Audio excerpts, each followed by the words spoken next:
Welcome to episode 21 of the Loane Hockey Podcast. Today, we're going to be talking about a really underrated player of his time, a player who was dominant with the Russian hockey system in the 80s and playing in the green unit with Sergei Makarov, Vladimir Krutov, Alexei Konstantinov, and Slava Fetisov, and also the ability to translate his game to the NHL and his time with multiple teams, and that is Igor Larionov. Now, Igor Larionov was also known as the professor during his time playing in the NHL, and he played for a very long time, and he was so unique in the sense of how he's utilizing his hockey sense and the ability to link together his defensive play and his offensive play, but mostly the offensive hockey sense and the ability to understand patterns, the anticipation, the ability to understand many different situations in regards to his hockey sense and the importance of that as well. And talked briefly about the importance of him playing on the green unit with Sergei Makarov and Vladimir Krutov, and he would eventually play together with Makarov in San Jose, Krutov with Vancouver, and Fetisov in Detroit as well. And domination of Russian hockey had continued for a long time throughout the 70s and the 80s throughout that time frame. And then Russian players and Russian hockey players eventually made the jump to North America, and more players would defect over to North America to play in the NHL. And it was a really different time because a lot of different players in Russian hockey would get drafted higher and higher over time because more of them would be coming over. And saw Alexander Mogilny and how he defected, Sergei Fedorov, and there are many other players after that who would start the trend of defecting and being able to come over and play in the NHL and become dominant players in the NHL, and that led to more Europeans coming over time. And now with Larionov and Makarov, a lot of what their time together in San Jose did, they were able to do a really good job of linking together their off puck play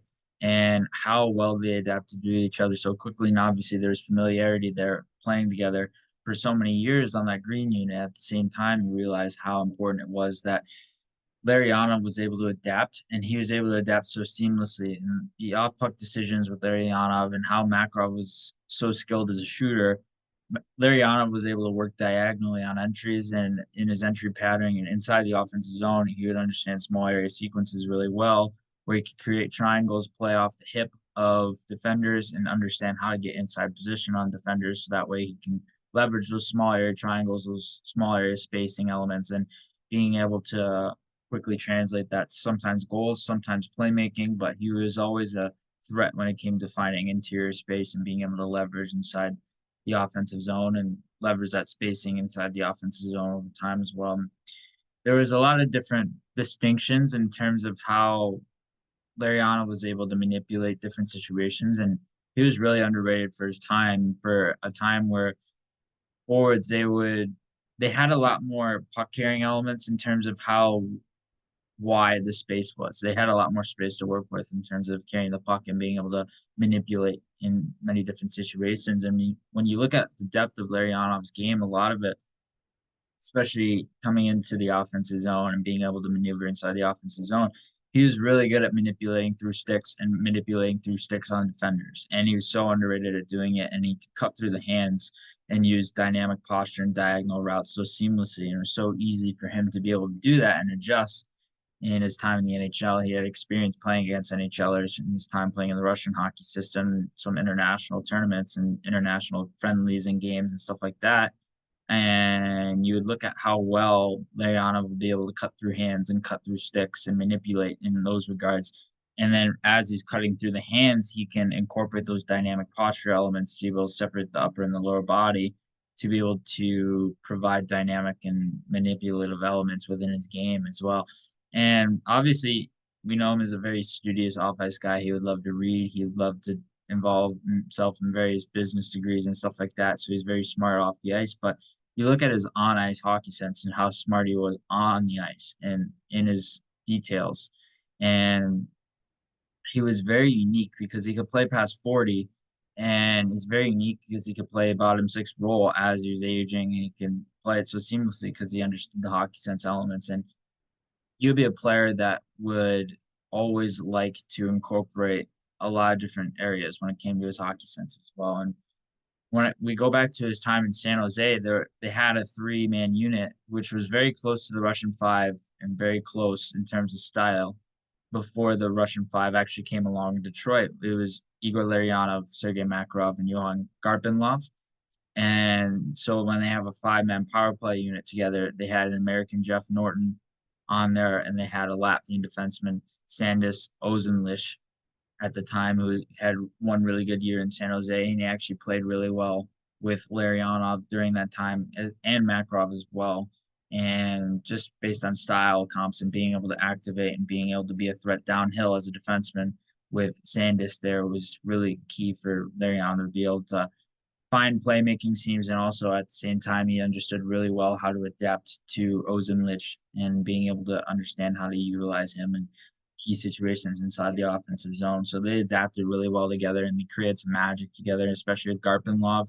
When you had that line, that trio of Garpenlov with Larionov and Makarov, they had some Russian style system mostly together, and they were able to link together a lot of east-west playmaking and create off each other a lot because they understood spacing elements and small area sequences and being able to understand how to leverage play off the entry. So that was a really underrated trio for that time because they had a lot of different elements that would interchange with each other and they could adapt to each other really well. Even though Garpenlov was Swedish, he could do a really good job of adapting to those two, and he was really underrated at doing that as well. Another big thing when it came to Larionov's game is understanding lead passes, play progressions, and small area triangles. And the ability to lead pass is so underrated and one of the most translatable skills when talking about players. And for his time, Larionov was able to execute lead passes really well, but he understood off the puck how to be available to teammates so that way teammates could lead him into space. He would move into space and sprint into space so that way teammates could pass to him directly and they could pass into good spaces. So it really wasn't a bad pass when you're passing to him because he understood that anticipation being proactive for a time that wasn't necessarily super proactive in terms of the hockey sense. There were some players who were better than the others in utilizing proactive hockey sense and being able to do it. And some players would just adapt on the fly, they would read and react. So it gave Larionov a distinct advantage when talking about the hockey sense patterning and being able to understand the routes that go into that over time as well. And being able to leverage small area triangles is so underrated when talking about how to, and we mentioned this briefly before, but manipulating defenders' feet, playing off their hips, and being able to gain inside positioning. And Larionov was really key at being able to do that because he can jump off the hip of defenders and can get in behind them and do it in a very quiet way where defenders wouldn't be able to find him so easily because he's always moving, he's always staying fluid in terms of his routes and how he's moving off the puck to where inside the offensive zone, you never really know where he can be. Even if he's on the perimeter, sometimes he'll interchange with guys. He can switch off really effortlessly, and he's really good on his switch offs. And especially in his time in Detroit, where they had that five-man Russian unit, you really saw the ability to switch off so seamlessly and how Larionov was able to be a threat so consistently. And he was so good at possessing the puck within that Russian five unit as well. And another big thing I noticed with him is how well he had a habit of being interior and being able to have interior space, being able to try and pass the interior space, possess pucks through interior space. He had a habit of trying to find it, and it was a mental habit of trying to find interior space. So it was more of a mental thing with him where he would try to lead himself into those areas, and he wasn't shy to and wasn't shying away from whatsoever those areas at all. So he was really key and really relied upon in himself and being able to find those interior space elements and being able to leverage them and being able to understand how to create plays and create passes within those areas over time as well. And another big thing with him was he understood timing really well. So he understood timing in terms of puck support, overlaps, being able to swing underneath guys. It could be a neutral zone patterning or an offensive zone sequencing upon the entry, moving diagonally on entries. He understood overlaps, swinging under, timing, close support, and timing and